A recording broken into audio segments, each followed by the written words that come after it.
Shalom, shalom, c'est la servante Déborah. J'ai envie de dire à quelqu'un, ne te laisse pas engrainer. Suis l'Esprit de Dieu. Préserve ton agapao. Conserve ta relation avec Dieu plus que tout. Suis l'Esprit de Dieu. Je m'explique. Disciples de l'Éternel, pourquoi avez-vous tendance à regarder à l'homme et non à Dieu? Pourquoi vous avez tendance à oublier votre Créateur et vous accrocher à l'homme? Le corps du Christ est divisé, ça on le sait depuis des temps. Et ça va encore s'endurcir, ça va être encore grave, plus grave que ce que nous connaissons déjà. La Bible nous a déjà prévenus. Je m'explique encore. Le Seigneur dit dans sa parole que je ne cesse de dire: la moisson est grande, mais il y a peu d'ouvriers.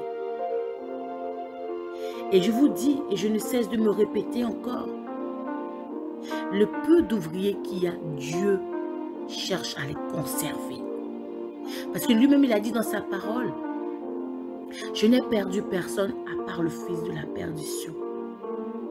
Qui pourra enlever de la main de Dieu celui que Dieu a attrapé?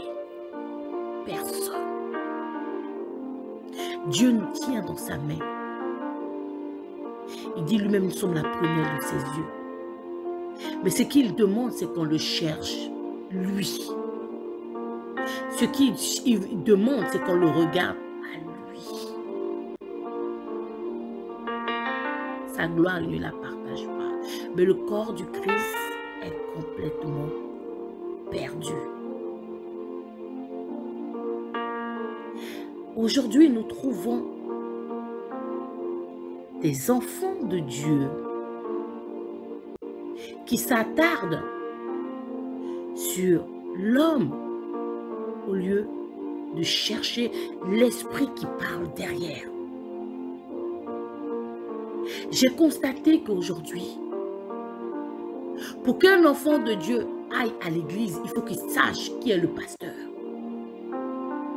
Pour qu'un enfant de Dieu aille dans une conférence, il faut qu'il sache qui est le pasteur. Il faut absolument qu'il voie le visage. Il faut qu'il sache qui est le pasteur.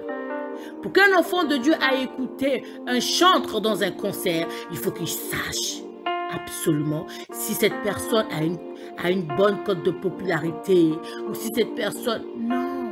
Combien de likes la personne a, si la personne est appréciée par le public, si la... Écoutez, peuple de Dieu. Le corps du Christ est perdu. Tu n'as pas besoin de chercher le visage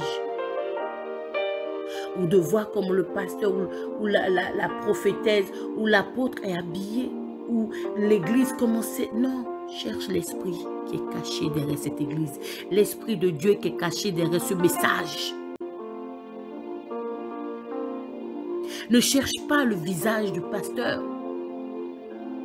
Cherche à savoir par tes prières, tes intercessions. Cherche à savoir qu'est-ce que Dieu te dit de ce serviteur ou de cette servante. Ne vous laissez pas séduire par les tracts, par les prospectus que vous voyez. Laissez-vous séduire par Christ, que Dieu touche votre cœur. La Bible dit, vous connaîtrez la vérité vous affranchira.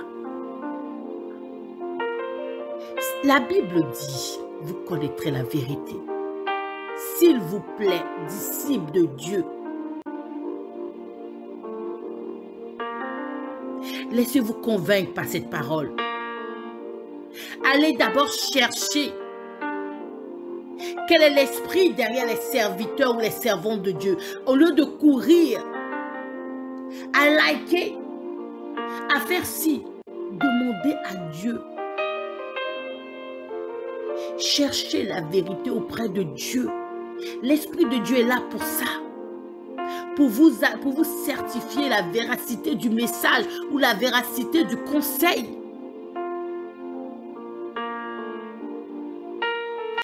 La Bible dit dans Apocalypse 3, verset 6, que celui qui a des oreilles entende ce que l'Esprit dit aux églises. La Bible dit, celui qui a les oreilles entende ce que l'Esprit, donc tout le monde doit apprendre à discerner. Parce qu'à force de suivre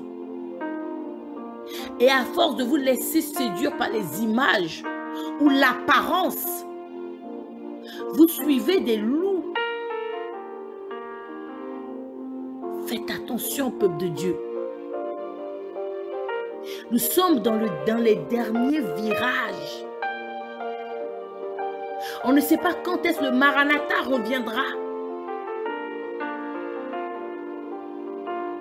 Laissez-vous plutôt submerger par l'Esprit de Dieu. Et ne vous focalisez pas sur les apparences. Vous recevez une invitation, demandez, Saint-Esprit, que penses-tu? Et laissez-vous pousser par l'Esprit de Dieu. Laissez-vous convaincre par l'Esprit de Dieu. C'est ça qui est la vérité.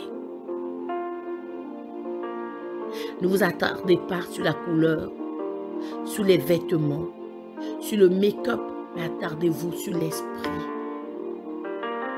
qui cherche à vous révéler quelque chose. Souvent, vous passez à côté de votre grâce. Vous passez à côté de votre bénédiction parce que vous regardez l'apparence. Ah, ce pasteur, je ne l'aime pas. Oh, ces servantes, je ne la connais pas. Oh, ces serviteurs. Est-ce que vous comprenez? Oh, vous ne savez pas si l'Éternel Dieu, assis sur son trône très élevé, a dirigé ce serviteur pour vous donner votre réma. Vous ne savez pas si l'Éternel Dieu a choisi cette servante pour vous donner votre réma, ou recevoir votre bénédiction, ou recevoir votre délivrance, ou recevoir votre guérison. Vous vous attardez. Non, je ne la connais pas, ou je ne le connais pas. Non, ben, c'est une petite église. Moi, j'aime les grandes églises. Écoutez l'Esprit. La Bible dit que celui qui a des oreilles entende ce que l'Esprit dit. Qu'est-ce que l'Esprit de Dieu t'a dit? Qu'est-ce que l'Esprit de Dieu t'a dit pour que tu te lèves et que tu partes t'asseoir quelque part? La Bible dit toujours, poussé par l'Esprit, les apôtres ont fait quelque chose. Poussé par l'Esprit de Dieu, tu dois agir. Si tu as une relation avec Dieu, tu as une communion avec Dieu, il te dira, lève-toi, prends ce chemin, va. Il convaincra ton cœur pour que tu fasses les choses avec lui. C'est pas facile, nous sommes dans les derniers temps. Que l'Éternel Dieu nous aide. Et que les écailles des yeux tombent. Et que la cire de nos oreilles dégage. Afin que nous puissions rester fermes dans sa parole et dans sa présence. Que Dieu nous fortifie. Au nom de Jésus-Christ. Shalom à vous. C'est la servante Déborah de l'Assemblée des rachetés de l'Éternel. Shalom.